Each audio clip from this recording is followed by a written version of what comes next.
ഇതെൻ്റെ സ്വന്തം ബൈക്കാണേ. ഈ വണ്ടിയുടെ സെൽഫും ഓണെല്ലാം പോയിരിക്കുമായിരുന്നു. അപ്പോൾ ഞാൻ മൊത്തത്തിലെല്ലാം ഒന്ന് പരിശോധിച്ച് കഴിഞ്ഞപ്പോഴത്തേക്കും അപ്പോൾ ഇതിൻ്റെ കണ്ടോ ഇവിടെ 2-3 വയറെല്ലാം വിട്ടിരിക്കുമായിരുന്നു. അപ്പോൾ അതിൻ്റെ ആ വയറെല്ലാം ഒന്ന് ചീവിച്ചരണ്ടി നല്ല രീതിയിൽ ഇൻസ്റ്റലേഷൻ ചെയ്തത് മൊത്തത്തിലൊന്ന് ഇൻസ്റ്റലേഷൻ ചെയ്തെടുത്തു മൊത്തം. അപ്പോൾ നമ്മളൊന്ന് ശ്രദ്ധിക്കുവാണെങ്കിൽ നമുക്ക് തന്നെ സ്വന്തമായിട്ട് കുറച്ചൊക്കെ മെയിൻ്റനൻസ് നമുക്ക് ചെയ്തെടുക്കാൻ പറ്റും.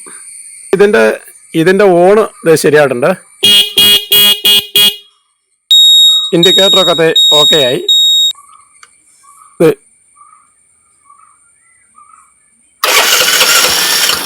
സെൽഫുമായി കണ്ടോ. ഇത്രയും കാര്യങ്ങളൊക്കെ ഉള്ളൂ. കുറച്ചൊന്ന് ശ്രദ്ധിച്ചു കഴിഞ്ഞാൽ ഇതുപോലെ വൃത്തിയായിട്ടങ്ങ് ചെയ്തു കൊടുക്കുകയാണെങ്കിൽ ഉരഞ്ഞ് ഈ വയർ കണക്ഷൻ വിട്ട് പോകാണ്ടിരിക്കുവേ. അപ്പോൾ ഇതുപോലുള്ള വീഡിയോകൾക്കൊക്കെ ഇഷ്ടപ്പെടുവാണെങ്കിൽ എന്നെ ഒന്ന് സപ്പോർട്ട് ചെയ്യുക.